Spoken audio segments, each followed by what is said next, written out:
a gente bate muito nessa tecla aqui que é raro a gente ver continuidade, né, em projetos dentro do esporte, no futebol, e principalmente atrelado ao Sim. modelo associativo, porque você tem muito essa questão relacionada a grupos políticos, e no caso da Chapa Azul aí que o Chatak comentou, né, onde vocês começaram lá em 2012, onde vocês chegaram até hoje, por mais que ao longo da jornada tenham surgido discordâncias, e é totalmente normal, como em qualquer negócio na vida, e tenham surgido movimentos diferentes dentro do clube, sempre houve na gestão uma continuidade muito clara, né, do que vocês tinham estabelecido lá em 2012. Então, você que agora recém-saído do clube aí teve esse, né, começo, meio e fim, como é que você enxerga esse processo, né, chegando lá em 2012? Vocês já imaginavam que dava para fazer tudo que vocês fizeram, né, olhando para trás? Não, mas assim, eu vim de mercado financeiro, né? Então era Uhum. gestor, trader. Então, assim, o mercado financeiro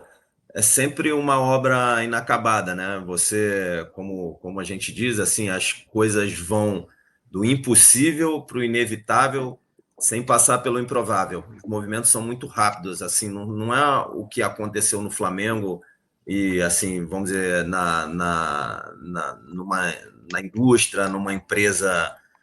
não financeira, que você vai construindo passo a passo, você vê aquela sua obra ali sendo construída, as coisas são muito mais lentas, é mudança de cultura, são pessoas, mas quando você vai dando pequenos passos, dia a dia, na mesma direção, as coisas vão sendo construídas e aquilo que você acreditava que seria impossível, quando você olha 6, 12 anos para trás, a gente, óbvio, tinha o sonho grande, é o que foi planejado, é o que foi feito no planejamento estratégico lá do Flamengo, ser o maior clube da América Latina dentro e fora do campo. Quando a gente chegou lá no final de 2012, com a ideia, enfim, aquele grupo de executivos, empresários, todos tinham um plano muito claro que foi traçado, que começava pela profissionalização do clube, pelo resgate da credibilidade, implementação de processos de gestão, controle orçamentário, seguir o planejamento estratégico, as metas, os objetivos.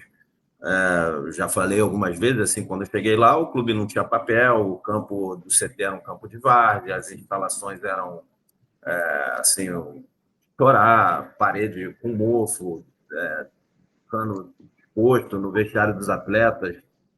sem ducha, o CT, eu não conseguia imaginar como um jogador, por exemplo, do nível do Ronaldinho Gaúcho, tinha jogado no Flamengo naquela estrutura, Uhum. não tinha papel e tinta na impressora, não tinha internet para botar na bilheteria do estádio. Então, assim, eu acho que, como você disse, os três presidentes, assim, eles foram na mesma direção, o Eduardo, o Rodolfo Landim e o BAP, com, obviamente, você tem diferenças entre eles e acho que essas divergências são saudáveis, mas começou com a profissionalização e resgate de credibilidade do clube, estrutura administrativa, processos, controle orçamentário, redução de dívida, depois o início do investimento em infraestrutura, depois ali uma série de melhorias de processos e pessoal para poder ser assertivo no investimento no futebol, que já se tornava possível com a desalavancagem do clube e um caixa um pouco maior. E aí, junto com isso, também eu acho que veio um aprendizado e também a melhoria das pessoas e dos processos na captura da receita que o sucesso esportivo trazia, né? Eu acho que esse próximo mandato aí é mais um passo nessa direção e de se diferenciar ainda mais, como você disse aí, acho que Flamengo e Palmeiras são os dois clubes de longe de maior faturamento e maior sucesso esportivo da América Latina. Eu acho que não que isso seja um objetivo, mas que é uma consequência do bom trabalho dos dois clubes. O objetivo Uhum. o sucesso esportivo contínuo e o crescimento da marca e do faturamento do clube para realimentar esse sucesso esportivo de forma que ele seja sustentável. E quando você faz isso num clube com a maior torcida do Brasil, talvez do mundo, depende como você mede, aí, como o Flamengo, um clube da grandeza do Palmeiras, que está em São Paulo, que tem o estado com o maior PIB disparado, assim, o estado mais rico do Brasil. Você consegue se distanciar financeiramente e esportivamente dos outros clubes. Eu acho que aí no terceiro mandato dessa linha de gestão profissional, eu acho que vai na mesma direção, óbvio, com suas diferenças. E eu acho que o futebol brasileiro passou por um período ali da entrada dos investidores nas SAFs, que realavancou alguns clubes, mesmo sem que eles tivessem o faturamento necessário para competir, Flamengo e Palmeiras. Eu acho que esse processo de, vamos dizer assim, uma realavancagem dos clubes incompatível com o faturamento deles, eu acho que está se esgotando. E aí, como a gente mesmo estava conversando aqui antes de entrar no ar, tem uma série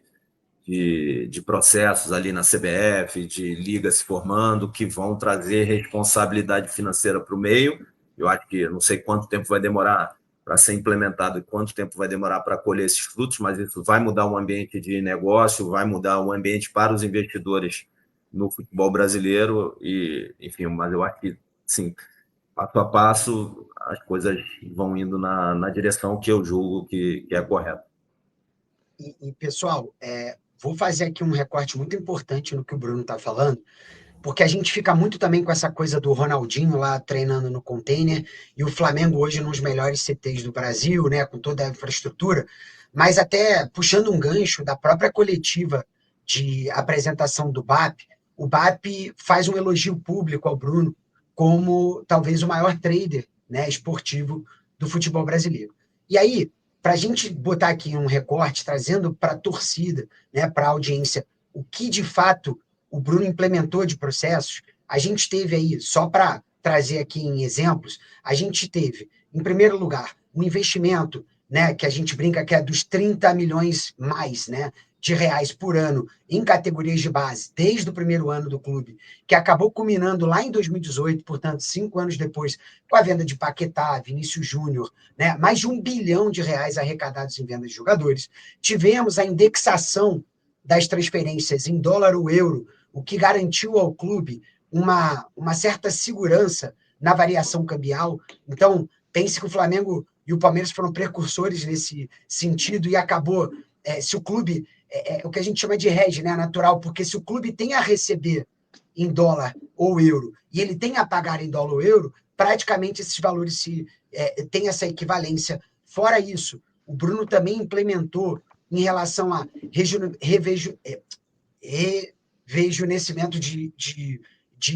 elenco, né? Trouxe aí aquela safra de 2019, no último ano de gestão, ela acabou sendo trocada. Então, hoje, se você olhar o time que entra a campo, né, na final da Libertadores no próximo dia 29, ele tem apenas ali Felipe Luiz como técnico, Bruno Henrique e Arrascaeta como remanescentes daquele período. Então, Bruno, eu queria que você explicasse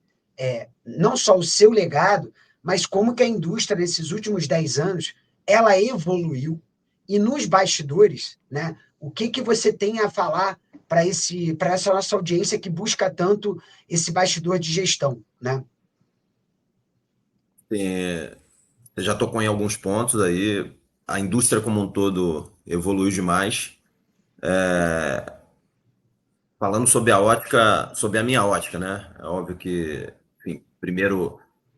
ninguém faz nada sozinho, tem muita gente que trabalhou junto. A profissionalização do Flamengo ali em 12, início de 13, como eu falei, com planejamento estratégico, controle orçamentário rígido, busca de resgate da credibilidade, como você disse ali, veio com muito sacrifício. 2 exemplos ali foram a negociação do contrato da Adidas no final de 12, que teve uma luva de quase 70 milhões de reais, que a gente não usou para comprar jogador, usou os 70 milhões de reais para dar entrada no parcelamento da dívida fiscal do clube na Receita Federal, né? Então, a gente foi lá na Procuradoria da Receita Federal e deu esse cheque aí como entrada num novo parcelamento fiscal da dívida, no novo parcelamento da dívida tributária do Flamengo. E depois outro exemplo bem claro, assim,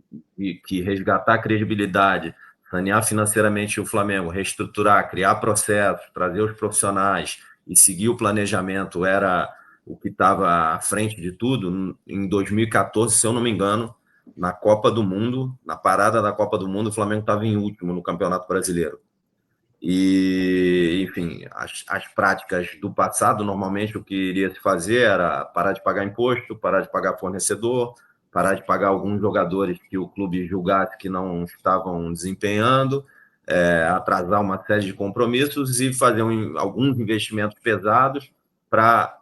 afastar o risco de rebaixamento e jogar o clube de novo naquele ciclo de alavancagem, quebra, aí vende o time, não consegue trazer jogador, ou você faz uma venda forçada, ou você perde um treinador, um atleta na justiça por falta de pagamento e cria mais dívida para o clube. Se tomou um caminho conservador ali de trazer 3 atletas que fossem dentro da realidade do clube, trocou o treinador, escapou do rebaixamento, mas a decisão foi seguir a linha que estava feita no planejamento estratégico de resgatar a credibilidade, sanear o clube financeiramente e implementar todos os processos. Então, acho que, assim, em todas as áreas, você trouxe profissionais, buscou capacitar os profissionais de acordo com um planejamento, como até o Pedro estava falando aí sobre, antes da nossa conversa aqui, de reunião de orçamento. Enfim, todo ano era feito um ciclo orçamentário, de acordo com os objetivos do clube. Esse ciclo, a gente vai para o desdobramento financeiro das metas e objetivos, ver o que é possível dentro daquele planejamento estratégico do sonho grande fazer durante o ano em que está se discutindo o orçamento. Esses objetivos e metas, dentro do que é possível financeiramente, são desdobrados para todas as áreas, seus diretores e seus gerentes. Cada um tem sua meta ali, basicamente, a gente acompanhava para cada diretor e cada gerente de 3 a 5 indicadores, e dentro do clube todo isso aí foi feito. Você passa a medir desempenho, avaliar os profissionais, liderar os profissionais e apoiar no que eles precisam se desenvolver para atingir seus objetivos e metas, seja com treinamento, seja com recurso. E isso também, enfim, foi feito em todas as áreas. No futebol também, o futebol tinha lá a área técnica, a gerência de futebol, que engloba logística, contratos, toda a área administrativa, base, scout, depois a área de ciência de dados. Acho que 2 coisas que eu consegui fazer ali dentro do Flamengo foi fazer crescer bastante a área de ciência de dados e a área de scout, de mercado, a área de saúde e alto rendimento, que eu acho que sempre foi de ponta ali no Flamengo, e uma área que foi muito importante para trazer principalmente um foco e uma luz, uma série de atletas ali que transitavam da base para o profissional. E, como você disse aí, você tem Lucas Paquetá, Vinícius Júnior, Reinier, esses aí, o foco do clube já está neles, eles têm um destino quase certo ali de inicial do profissional e depois ir para um clube de primeira grandeza na Europa, no futebol mundial, mas tem uma série de outros atletas que precisam de cuidado esportivo, para o seu desenvolvimento esportivo, e depois para trazer retorno financeiro, esportivo e financeiro para o clube. Porque se você não cuidar desses atletas de uma forma muito atenta, que destino você vai dar a eles para ajudá-los no seu desenvolvimento esportivo e depois trazer retorno financeiro esportivo para o clube, esses atletas não vão conseguir espaço no elenco profissional do Flamengo. No caso do Palmeiras é a mesma coisa, esses elencos vão ficando cada vez mais fortes e você tem que trabalhar para a base subir a barra junto, mas também você achar um caminho para esses atletas no mercado para que eles também possam se desenvolver e gerar retorno financeiro para o clube.